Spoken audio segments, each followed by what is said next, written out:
Hello friends, आप सभी का द वॉचर्स इंडियन चैनल पर स्वागत है। दोस्तों, आज हम आपके लिए एक साई-फाई इमोशनल मूवी लेकर आए हैं जिसमें गरीब घर के बच्ची को बाहरी दुनिया से आया एक एलियन पपी मिलता है और इस मूवी में हमें उन दोनों के बीच के इमोशनल बॉन्ड को दिखाया गया है। तो चलिए कहानी को शुरू करते हैं।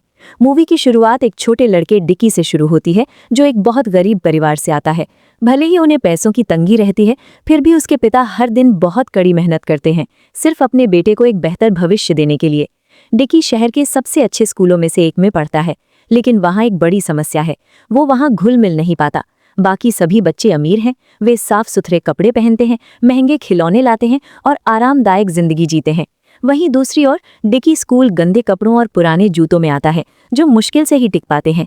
उसकी टीचर मिस इवान को उसके लिए बुरा लगता है। वो देखती है कि डिकी हमेशा बिखरा बिखरा और थका हुआ सा दिखता है। वो उसके पिता से बात करना चाहती हैं, लेकिन डिकी बताता है कि उसके पिता हमेशा काम में व्यस्त रहते हैं और उनके पास समय नहीं होता। दरअसल डिकी की माँ का देहांत तब हो गया था जब वो बहुत छोटा था, इसीलिए अब घर में सिर्फ वो और उसके पिता ही हैं और ज्यादातर समय वो अकेला ही रहता है। एक दिन क्लास में टीचर सभी से एक आसान सा सवाल पूछती है, बड़े होकर तुम क्या बनना चाहते हो? कुछ बच्चे कहते हैं कि वो अमीर या कामयाब बनना चाहते हैं, लेकिन डिकी एक चौंकाने वाला जवाब देता है। वो कहता है कि वो गरीब ही रहना चाहता है। पूरी क्लास हैरान रह जाती है, लेकिन फिर वो समझाता है कि उसके पिता ने उसे बताया था कि अगर कोई इंसान ईमानदार है, मेहनती है और अच्छे से पढ़ाई करता है, तो भले ही वो गरीब हो, लोग फिर भी उसकी इज्जत करेंगे। ये एक सीधी साधी सोच है, लेकिन बहुत असरदार है। हालांकि हर कोई उसके साथ इज्जत से पेश नहीं आता। क्लास के दौरान डिकी बड़े ही अदब से वो पेन उठाता है जो उसकी टीचर के हाथ से गिर गया था, लेकिन उसे धन्यवाद देने के बजाय टीचर एक अजीब और बदतमीजी भरा बर्ताव करती हैं। वो डिकी से कहती हैं कि पेन को वापस जमीन पर रख दे और फिर खुद एक कपड़े की मदद से उसे उठाती हैं, सिर्फ इसलिए क्योंकि डिकी ने उसे छू लिया था। वो पल साफ दिखाता है कि कुछ लोग उसके साथ कितना बुरा बर्ताव करते हैं। बाद में लंच ब्रेक के दौरान भी हालात कुछ बेहतर नहीं होते। जॉनी नाम का एक अमीर बच्चा अपना एकदम नया खिलौना दिखाता है, एक रोबोट कुत्ता जिसका नाम CJ1 है। सभी बच्चे उसके आसपास जमा हो जाते हैं। वे बहुत उत्साहित और प्रभावित नजर आते हैं। डिकी चुपचाप ये सब देखता रहता है, क्योंकि वो जानता है कि वो कभी भी ऐसा कोई खिलौना नहीं खरीद पाएगा। उसी समय कुछ लड़के मैगी नाम की एक लड़की का मजाक उड़ाना शुरू कर देते हैं। वो दूसरों से अलग दिखती है और वे इसी बात पर उसे चिढ़ाते हैं, लेकिन डिकी चुप नहीं रहता। वो बीच में आता है और उनसे कहता है कि उसे अकेला छोड़ दें। भले ही वो गरीब और कमजोर है, फिर भी वो सही बात के लिए खड़ा होता है। बुलीज उसे नजरअंदाज करके चले जाते हैं, लेकिन मैगी उसकी इस अच्छाई को देख लेती है। बाद में जिम क्लास के दौरान डिकी को एक और समस्या का सामना करना पड़ता है। टीचर उसे एक्टिविटीज में शामिल होने से मना कर देता है, सिर्फ इसलिए क्योंकि उसके जूते बहुत पुराने और ठीक नहीं हैं। इसीलिए एक बार फिर वो अकेला बैठा रह जाता है। कुछ मिनट बाद मैगी आती है और उसके बगल में बैठ जाती है। वो उसे बताती है कि उसने जानबूझकर अपने जूते भूलने का नाटक किया ताकि वो उसके साथ रह सके। वो छोटा सा पल दिखाता है कि डिकी अब पूरी तरह से अकेला नहीं है। फिर वो उससे पूछती है कि क्या उसके सारे जूते इतने ही पुराने हैं, और डिकी ईमानदारी से जवाब देता है हाँ। वो बताता है कि उसके पिता ने वो जूते कूड़े के ढेर से उठाए थे। भले ही वो अपने पिता से सच में प्यार और उनका सम्मान करता है और उन्हें लेकर उसे जरा भी शर्मिंदगी नहीं है, फिर भी उसके दिल में एक छोटी सी ख्वाहिश है। उसे नए स्नीकर्स चाहिए ताकि वो स्पोर्ट्स क्लास में ठीक से हिस्सा ले सके, क्योंकि उसे खेलना सच में बहुत पसंद है। इस बीच कंस्ट्रक्शन साइट पर उसके पिता बहुत ज्यादा संघर्ष कर रहे हैं। वो कमजोर और थके हुए दिखते हैं और भारी काम को मुश्किल से ही कर पा रहे हैं। ये देखकर उसका बॉस उसे नौकरी से निकालने का फैसला करता है, लेकिन पिता तुरंत उससे नौकरी पर बने रहने की गुहार लगाता है। वो कहता है कि उसे अपने बेटे के लिए एक पंखा खरीदने के लिए पैसों की जरूरत है, क्योंकि गर्मी की वजह से डिकी रात को सो नहीं पाता। बॉस उलझन में पड़ जाता है। वो पूछता है, तुम अपने बेटे को प्राइवेट स्कूल में भेजने के लिए इतना कष्ट क्यों उठा रहे हो? और पिता एक सीधा साधा लेकिन दमदार जवाब देता है। वो कहता है कि वो चाहता है कि डिकी को जिंदगी में बेहतर मौके मिले और वो उसकी तरह ना बन जाए। ये सुनकर थोड़ा भावुक होकर वो उसे एक और मौका देने का फैसला करता है। उस रात पिता अपनी पुरानी साइकिल पर सवार होकर घर लौटता है। साइकिल पर एक पंखा टंगा हुआ है। वे एक टूटी फूटी वीरान इमारत में रहते हैं, एक ऐसी जगह जो कभी पूरी तरह से बनकर तैयार नहीं हुई थी। जब डिकी पंखा देखता है तो वो खुशी से उछल पड़ता है। उसे यकीन ही नहीं होता कि उसके पिता ने सच में वो पंखा खरीदा है, लेकिन वो खुशी ज्यादा देर तक नहीं टिकती। जैसे ही वे उसे चालू करते हैं, पंखा नहीं चलता। डिकी को कुछ गड़बड़ होने का शक होने लगता है। उसे एहसास होता है कि उसके पिता ने शायद इसे कूड़े से उठाया है, लेकिन पिता तुरंत झूठ बोल देते हैं और कहते हैं कि उन्होंने इसके लिए बहुत पैसे दिए हैं और जब उन्होंने इसे खरीदा था तब ये काम कर रहा था। आखिर में डिकी को खुद को ठंडा रखने के लिए एक छोटे से हाथ वाले पंखे का ही इस्तेमाल करना पड़ता है। बाद में रात के खाने के दौरान माहौल और भी ज्यादा भावुक हो जाता है। पिता एक पुराना सेब लेते हैं, उसके सड़े हुए हिस्से काटकर हटा देते हैं और अच्छे टुकड़े अपने बेटे को दे देते हैं। उसी पल डिकी हिम्मत जुटाकर नए स्नीकर्स मांगता है। एक पल के लिए पिता चुप हो जाते हैं, लेकिन फिर वे मुस्कुराते हैं और वादा करते हैं, मैं तुम्हें बहुत जल्द एक नया जोड़ा खरीद कर दूंगा। वो वादा डिकी के लिए सब कुछ होता है। सोने से पहले वे साथ में कुछ मजेदार पल बिताते हैं। उनका खेल बहुत सीधा साधा लेकिन मजेदार होता है। वे घर में छिपे कॉकरोचेस का पीछा करते हैं और उन्हें मारते हैं। इतनी गरीबी भरी जिंदगी में भी उन्हें हंसने के लिए छोटे छोटे पल मिल ही जाते हैं। अगली सुबह वे एक इलेक्ट्रॉनिक दुकान के बाहर खड़े होकर शीशे के पार से टीवी देख रहे होते हैं। खबरों में कुछ अजीब दिखाया जा रहा होता है। एक आदमी दावा करता है कि उसने आसमान में एक उड़न तश्तरी देखी है, लेकिन जो तस्वीर वो दिखाता है वो नकली लगती है, क्योंकि वो अंतरिक्ष यान बिल्कुल उसके अपने सिर जैसा ही दिखता है। ये साफ है कि वो झूठ बोल रहा है। जब उसके पिता खबरें देखते रहते हैं, तभी डिकी धीरे से बगल वाली खिलौनों की दुकान में चला जाता है। अंदर जाकर उसे एक बहुत ही कमाल की चीज दिखाई देती है, एक ऐसा खिलौना जो बिल्कुल जॉनी के रोबोट कुत्ते जैसा ही होता है। उसकी आंखें खुशी से चमक उठती हैं। वो अपने पिता से कहता है, अगर आप मुझे ये CJ-1 खरीद कर दे दें तो मैं वादा करता हूँ कि मैं फिर कभी आपसे कोई और चीज़ नहीं मांगूंगा। लेकिन उसके पिता के पास पैसे नहीं होते हैं। वे प्यार से डिकी से कहते हैं कि वो उस खिलौने को वापस रख दे। डिकी मना कर देता है। वो बार बार जिद करता रहता है और पहली बार उसके पिता अपना आपा खो देते हैं। वे उसे एक थप्पड़ मार देते हैं। वो पल बहुत ही ज्यादा भावुक हो जाता है। डिकी उस खिलौने को वापस रख देता है, रोने लगता है और दुकान से बाहर भाग जाता है। उसके पिता को तुरंत अपनी गलती का एहसास होता है और वे उसके पीछे भागते हैं। जब आखिरकार उन्हें डिकी मिल जाता है तो वे देखते हैं कि वो अपनी टीचर मिस इवान के साथ खड़ा है। वो बहुत ही विनम्रता से पिता से कहती हैं कि वो उनके घर आना चाहती हैं। उनका मानना है कि बच्चों की पढ़ाई लिखाई में माता पिता को भी शामिल होना चाहिए, लेकिन पिता को शर्म और झिझक महसूस होती है। वे तुरंत एक बहाना बना देते हैं और कहते हैं कि वे अपने काम में बहुत ज्यादा व्यस्त हैं। उस रात पिता एक कबाड़ खाने में जाते हैं। वो कूड़े में कुछ काम की चीज ढूंढने की उम्मीद में छानबीन करते हैं ताकि वो अपने बेटे के लिए कुछ ला सकें। उन्हें स्नीकर्स की एक पुरानी लेकिन अच्छी जोड़ी मिलती है। फिर उनकी नज़र एक टूटे हुए टीवी पर पड़ती है और वो ये देखने की कोशिश करते हैं कि क्या वो चलता है। अचानक कुछ अजीब होता है। कबाड़ के ढेर में से एक चमकती हुई उड़ने वाली चीज निकलती है और तेजी से आसमान में उड़ जाती है, लेकिन वो अपने पीछे कुछ छोड़ जाती है, एक छोटी हरी और चमकती हुई गेंद। पिता ज्यादा कुछ नहीं सोचते और उसे घर ले आते हैं। जब वो घर लौटते हैं तो वो बड़े उत्साह से डिकी को बताते हैं, मुझे CJ-1 से भी ज्यादा अच्छी कोई चीज मिली है। डिकी उसे देखने के लिए दौड़ कर आता है, लेकिन उसका उत्साह तुरंत ही खत्म हो जाता है। वो तो बस एक जेली जैसी अजीब सी हरी गेंद होती है। फिर भी वो अगले दिन इसे स्कूल ले जाने का फैसला करता है। स्कूल में जॉनी उसे तंग करने के लिए फिर से आ जाता है। वो पूछता है, वो चीज क्या है? डिकी आत्मविश्वास दिखाने की कोशिश करते हुए कहता है, इसे CJ-1 कहते हैं और ये तुम्हारे CJ-1 से कहीं ज्यादा बेहतर है। जॉनी हंसता है और उसका मजाक उड़ाता है। वो तो यहाँ तक कह देता है कि डिकी के पिता ने शायद इसे कूड़े के ढेर से उठाया होगा। ये सुनकर डिकी को गुस्सा आ जाता है। वो जॉनी को चेतावनी देता है कि वो उसके पिता के बारे में इस तरह बात न करे, लेकिन जॉनी नहीं रुकता। इसके बजाय वो एक सीटी बजाता है। कुछ ही सेकंड्स में ड्रैगन नाम का एक विशाल लड़का वहां आ जाता है। वो डिकी से 5 गुना बड़ा है। ड्रैगन उसे पकड़ता है और ऐसे फेंकता है जैसे वो कुछ भी न हो। उस रात डिकी को उसके पिता से डांट पड़ती है। उसकी यूनिफॉर्म फट गई थी और उसकी लड़ाई भी हुई थी। डिकी बताता है कि उस बेवकूफ खिलौने की वजह से सब लोग उस पर हंस रहे थे। बातचीत के दौरान कुछ ऐसा होता है जिसकी उम्मीद नहीं थी। वो हरी गेंद अचानक चालू हो जाती है। वो हिलने लगती है और उसमें से नुकीले कांटे बाहर निकल आते हैं। फिर एक अजीब सा काला छेद खुलने लगता है। डिकी डर जाता है और उसे फेंक देता है। वो चिल्लाने लगता है कि ये गेंद मनहूस है और यहाँ तक दावा करता है कि उसे भूत दिखाई दे रहे हैं, लेकिन उसके पिता उसकी बातों पर ध्यान नहीं देते और उसकी यूनिफॉर्म सिलते रहते हैं। अचानक अलमारी का दरवाजा धीरे से खुलता है। डिकी अंदर देखता है और उसे कुछ हिलता हुआ दिखाई देता है। वो डर के मारे चीख पड़ता है। अब उसके पिता चिढ़ जाते हैं। उन्हें लगता है कि लड़का बस ज्यादा ही नाटक कर रहा है। सजा के तौर पर वो डिकी को अलमारी के अंदर बंद कर देते हैं। अंधेरे में अकेला डिकी बहुत ज्यादा डर जाता है। वो प्रार्थना करने लगता है और भगवान से अपनी रक्षा करने की गुहार लगाता है। और फिर कुछ जादुई होता है। वो हरी गेंद एक टॉर्च की तरह चमकने लगती है। कमरा बदल जाता है और डिकी को ऐसा महसूस होता है जैसे वो किसी दूसरी दुनिया में पहुंच गया हो। इस अजीब से नज़ारे में उसे एक अजीब सा जीव दिखाई देता है जिसका सिर पत्ता गोभी जैसा है। वो जीव अपने एंटेना का इस्तेमाल करके टूटी फूटी चीज़ों को ठीक करता है, लेकिन ऐसा करते समय वो ऊर्जा का पत्थर जो उसे जिंदा रखता है टूट जाता है और वो जीव एक बेजान खिलौने में बदल जाता है। डिकी को एक बहुत ज़रूरी बात समझ में आती है। अगर उस ऊर्जा के स्रोत को फिर से ठीक कर दिया जाए तो वो जीव दोबारा जिंदा हो सकता है। अचानक वो नज़ारा गायब हो जाता है। अलमारी के अंदर वापस आकर डिकी हैरान रह जाता है। वो हरी गेंद अब एक छोटे से एलियन जीव में बदल चुकी है। ठीक उसी पल उसके पिता दरवाजा खोलते हैं। डिकी जल्दी से उसे छिपा देता है। अगले दिन जब उसके पिता काम पर चले जाते हैं तो डिकी ये समझने की कोशिश करता है कि ये जीव आखिर है क्या। थोड़ी देर सोचने के बाद वो एक मजेदार नतीजे पर पहुंचता है। ये एक स्पेस डॉग है। उसी पल से उसने इसका नाम CJ7 रख दिया। उस रात कुछ बहुत ही खूबसूरत हुआ। CJ7 और डिकी एक साथ खेलते हैं, हंसते हैं और यहाँ तक कि नाचते भी हैं।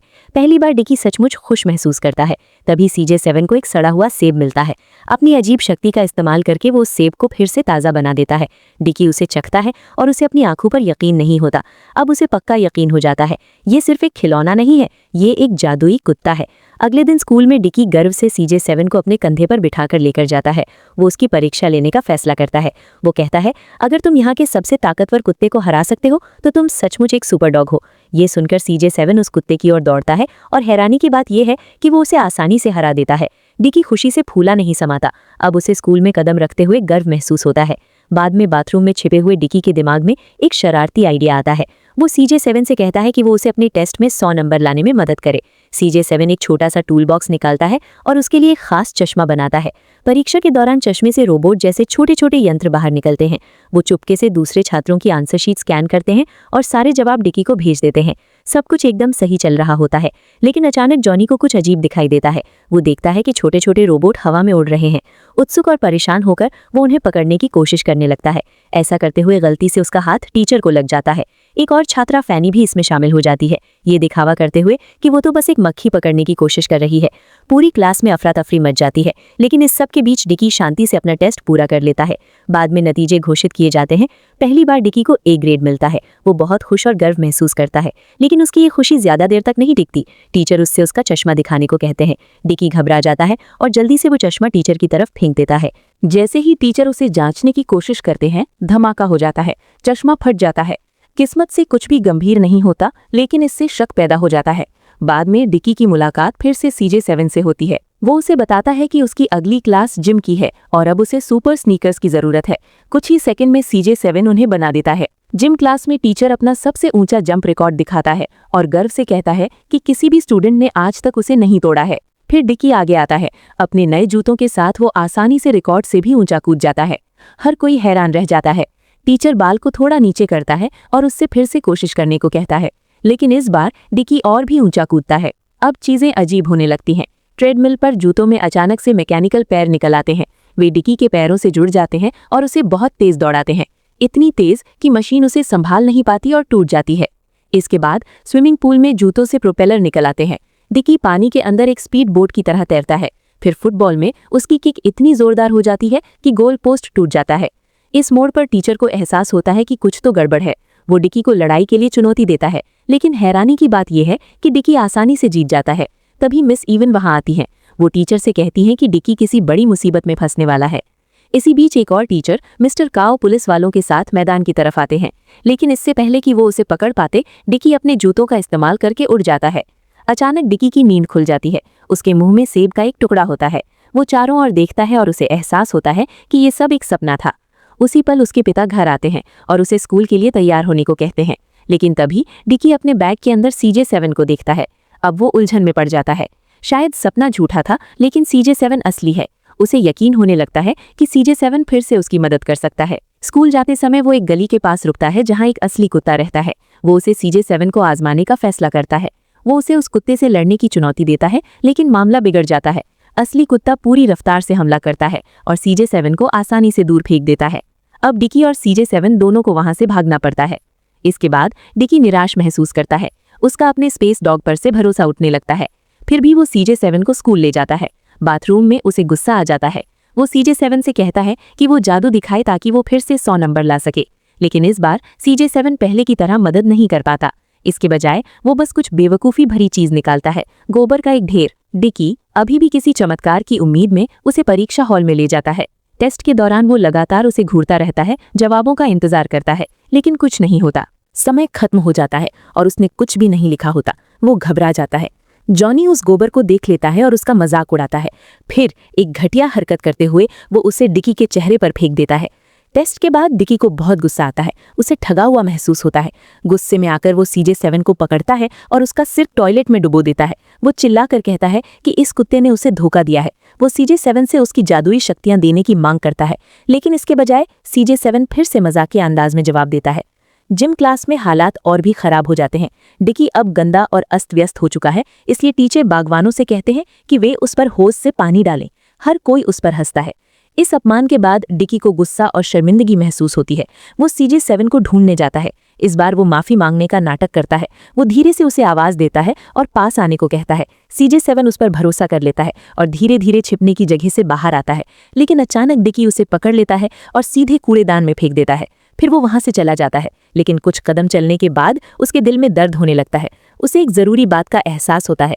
इसमें CJ7 की कोई गलती नहीं थी। असल में उसी ने बहुत ज्यादा उम्मीदें पाल रखी थी। अपराध बोध से भरा हुआ वो उसे वापस लाने के लिए दौड़ता है, लेकिन तब तक बहुत देर हो चुकी होती है। कूड़ा उठाने वाला ट्रक पहले ही सब कुछ ले जा चुका होता है। डिकी उसके पीछे पीछे दौड़ता है, चिल्लाता और रोता हुआ उनसे रुकने की गुहार लगाता है, लेकिन कोई उसकी नहीं सुनता। बाद में जब वो घर पहुंचता है तो वो फूट फूट कर रोने लगता है। वो अपने पिता को बताता है कि उसने वो खिलौना खो दिया है। उसे समझ नहीं आता कि अब क्या करे। तभी उसके पिता कुछ हैरान करने वाली बात कहते हैं। वो कहते हैं कि थोड़ी देर पहले घर में एक अजीब सा जीव आया था और ऐसा लग रहा था जैसे वो डिकी का ही इंतजार कर रहा हो। अचानक CJ7 खुशी खुशी अंदर कूद पड़ता है, मानो कुछ हुआ ही ना हो। ऐसा लगता है कि उस छोटे से जीव ने उसे पहले ही माफ कर दिया है। ये देखकर डिकी को राहत महसूस होती है। हालांकि उसके पिता उलझन में पड़ जाते हैं। वो पूछते हैं कि ये अजीब सी चीज क्या है। डिकी तुरंत कह देता है कि ये तो बस एक खिलौना है, लेकिन पिता को उसकी बात पर यकीन नहीं होता। वो CJ7 को मरोड़कर, मोड़कर और हर तरह से जांचने लगते हैं। वो तो उसे एक भारी भरकम लोहे की प्लेट के नीचे दबा देते हैं, फिर भी CJ7 नष्ट नहीं होता। वो जिंदा ही रहता है। पिता परेशान हो जाते हैं और उसे पूरी तरह से नष्ट करने की कोशिश करते हैं, लेकिन डिकी उन्हें रोक लेता है और उनसे मिन्नत करता है कि उसे छोड़ दें। उस रात फिर से कुछ जादुई होता है। गर्मी की वजह से डिकी सो नहीं पाता, इसलिए CJ7 अपने एंटेना का इस्तेमाल करके टूटे हुए पंखे को ठीक कर देता है। आखिरकार ठंडी हवा चलने लगती है, लेकिन अपनी शक्ति का इस्तेमाल करने के बाद CJ7 बहुत कमजोर पड़ जाता है और सो जाता है। अगली सुबह पिता हैरान रह जाते हैं। वो सोचते हैं कि पंखा अचानक कैसे चलने लगा। ठीक उसी समय डिकी उन्हें अपना टेस्ट पेपर दिखाता है। पिता हैरान भी होते हैं और खुश भी, क्योंकि उसमें 100 नंबर आए होते हैं। उन्हें अपने बेटे पर गर्व महसूस होता है। स्कूल में डिकी बड़े गर्व से चलता है और CJ7 उसके कंधे पर बैठा होता है, लेकिन जल्द ही कुछ बदमाश लड़कों की नजर उस पर पड़ जाती है। खतरा भांपकर CJ7 तुरंत उसके बैग के अंदर छिप जाता है। जॉनी पूछता है कि वो क्या छिपा रहा है। डिकी उसकी बात को नजरअंदाज करके आगे बढ़ता रहता है, लेकिन अचानक जॉनी उसका बैग छीन लेता है। CJ7 पकड़ में आ जाता है। ये बदमाश ये समझने की कोशिश करते हैं कि आखिर ये चीज है क्या। वे अलग अलग औजारों का इस्तेमाल करते हैं, लेकिन कोई भी चीज CJ7 को नुकसान नहीं पहुंचा पाती। डिकी उनसे भिड़ जाता है और किसी तरह खुद को छुड़ाने में कामयाब हो जाता है। वो जॉनी के ऊपर कूद पड़ता है, जिससे CJ7 को भागने का मौका मिल जाता है। ठीक उसी पल जब वो हमला करने ही वाला था, ड्रैगन फिर से वहां आ जाता है। वो डिकी को दबोच लेता है और उसे पीटने के लिए तैयार हो जाता है, लेकिन तभी मैगी बीच में आ जाती है। वो ड्रैगन को हुक्म देती है कि वो डिकी को छोड़ दे। ड्रैगन उस पर हमला करने की कोशिश करता है, लेकिन मैगी जितनी दिखती है उससे कहीं ज्यादा ताकतवर है। एक ही घूंसे में वो उसे दूर फेंक देती है। वो उस पर पानी का एक बैरल फेंकता है, लेकिन मैगी उसे अपने खाली हाथों से ही तोड़ देती है। ड्रैगन फिर से हमला करता है, लेकिन मैगी उसे कसकर पकड़ लेती है और तब तक दबाती रहती है जब तक वो बेहोश नहीं हो जाता। हर कोई हैरान रह जाता है। फिर वो डिकी को खड़े होने में मदद करती है और पूछती है कि क्या वो ठीक है। डिकी उसे धन्यवाद देता है। उसी पल टीचर वहां आते हैं और उन सभी को सजा देते हैं। जब वो आंगन में खड़े होते हैं तो CJ7 वापस आता है और डिकी को गले लगाता है। अब डिकी बड़े गर्व से सभी को दिखाता है कि CJ7 क्या क्या कर सकता है। वो उसे बिठाता है, मजेदार चेहरे बनाता है और छोटे मोटे करतब दिखाता है। हर कोई हैरानी से देखता रहता है, लेकिन अचानक CJ7 फिर से कमजोर पड़ जाता है। ये टूटने लगता है जैसे इसकी एनर्जी खत्म हो रही हो। इस बीच कंस्ट्रक्शन साइट पर डिकी के पिता गर्व से अपने साथियों को टेस्ट पेपर दिखा रहे होते हैं। वे बहुत खुश होते हैं, लेकिन तभी उनके बॉस पेपर को ध्यान से देखते हैं और उनके चेहरे के हाव भाव बदल जाते हैं। वे कुछ चौंकाने वाली बात कहते हैं। अगर तुम्हारे बेटे को पूरे नंबर मिले हैं तो उसने जरूर चीटिंग की होगी। वे बताते हैं कि असल में स्कोर 0 था और किसी ने उसे बदलकर 100 कर दिया। अगली सुबह जब पिता घर आते हैं तो वो डिकी से सच पूछते हैं। इस बार डिकी झूठ नहीं बोलता, वो सब कुछ मान लेता है। वो कहता है कि उसने चीटिंग की थी। ये सुनकर पिता को बहुत निराशा होती है, इसलिए वे CJ7 को उससे वापस ले लेते हैं। वे कहते हैं, तुम्हें अपना खिलौना तभी वापस मिलेगा जब तुम ईमानदारी से 60 से ज्यादा नंबर लाओगे। उस दिन डिकी का एक और टेस्ट होता है। इस बार वो बिना चीटिंग किए अपना सबसे अच्छा करने का फैसला करता है। इस बीच उसके पिता एक बिल्डिंग पर ऊंचाई पर काम कर रहे होते हैं। काम खतरनाक होता है, लेकिन वे करते रहते हैं। अचानक एक भयानक हादसा हो जाता है। एक भारी धातु की चीज गिरती है और उसके पैरों से बंधी रस्सी में फंस जाती है। वो उसे नीचे खींच लेती है। उसके साथी उसे बचाने की कोशिश करते हैं लेकिन बचा नहीं पाते। वो बहुत ऊंचाई से गिरता है। एक पल के लिए वो एक कपड़े को पकड़ लेता है लेकिन वो फट जाता है और वो नीचे गिरकर मर जाता है। स्कूल में डिकी बहुत खुश होता है। आखिरकार उसने खुद से अपने टेस्ट में अच्छा किया था, लेकिन उसकी खुशी ज्यादा देर तक नहीं टिकती। मिस इवान उसके पास आती हैं और उसे हॉस्पिटल ले जाती हैं। वहां उन्हें ये दिल तोड़ने वाली खबर मिलती है कि उसके पिता अब इस दुनिया में नहीं रहे। जब डिकी ये सुनता है तो उसकी दुनिया उजड़ जाती है। घर वापस आकर वो जोर जोर से रोता है। वो अपनी टीचर से जाने के लिए कहता है। वो कहता है, मुझे बस सोने की जरूरत है और जब मैं जागूंगा तो मेरे पिता वापस आ जाएंगे। लेकिन मन ही मन वो सच जानता है। उस रात हॉस्पिटल में CJ7 बैग से बाहर निकलता है। पिता उसे अपने साथ ले गए थे, इसलिए डिकी उसका इस्तेमाल नहीं कर पाया था। CJ7 उस बेजान शरीर को देखता है और उसे दुख होता है। फिर वो कुछ बहादुरी भरा काम करने का फैसला करता है। वो अपनी शक्तियों का इस्तेमाल करके उसे ठीक करने की कोशिश करता है। धीरे धीरे जख्म भरने लगते हैं, लेकिन ये काफी नहीं है। CJ7 बहुत कमजोर हो जाता है, लेकिन फिर भी हार नहीं मानता। वो बार बार कोशिश करता रहता है। अगली सुबह कुछ ऐसा होता है जिस पर यकीन करना मुश्किल है। डिकी जागता है और देखता है कि उसके पिता जिंदा उसके बगल में सो रहे हैं। वो दौड़ कर जाता है और उन्हें कसकर गले लगा लेता है। वो कहता है, प्लीज मुझे फिर से छोड़कर मत जाना। उसके पिता, जो थोड़े हैरान हैं लेकिन जिंदा हैं, उसे वापस गले लगा लेते हैं। ये किसी चमत्कार जैसा लगता है, लेकिन इस चमत्कार की एक कीमत चुकानी पड़ी थी। कुछ ही पलों बाद डिकी CJ7 को देखता है। कुछ तो गड़बड़ है। वो मुश्किल से चल पा रहा है और अजीब अजीब आवाजें निकाल रहा है। फिर अचानक उसके एंटीना से एक छोटा सा चमकता हुआ गोला नीचे गिरता है और बस देखते ही देखते CJ7 एक बेजान खिलौना बन जाता है, एक साधारण सी कपड़े की गुड़िया। पिता को लगता है कि उसकी बैटरी खत्म हो गई है। वे उसे ठीक करने की हर मुमकिन कोशिश करते हैं, लेकिन कोई भी तरीका काम नहीं आता। अब CJ7 जा चुका है। उस दिन के बाद से डिकी CJ7 को हर जगह अपने साथ ले जाता है, इस उम्मीद में कि शायद किसी दिन वो वापस आ जाएगा। गर्मियों की छुट्टियों के दौरान सभी छात्र पिकनिक पर जाते हैं। दिन का मजा लेते हुए डिकी अचानक आसमान में कुछ देखता है, एक उड़न तश्तरी। ठीक उसी समय CJ7 का एंटीना फिर से चमकने लगता है और फिर कुछ बहुत ही कमाल का होता है। CJ7 जैसे ही सैकड़ों और जीव वहां दिखाई देते हैं, वे उसकी तरफ दौड़ते हैं। ऐसा लगता है मानो CJ7 का परिवार आखिरकार आ ही गया हो। शायद अभी भी उम्मीद बाकी है। तो दोस्तों, ये थी एक गरीब लड़के, उसके प्यारे पिता और एक जादुई छोटे दोस्त की कहानी। एक ऐसा दोस्त जिसने उस लड़के की जिंदगी हमेशा के लिए बदल दी। तो दोस्तों, आपको ये कहानी कैसी लगी, हमें कमेंट्स में जरूर बताइएगा।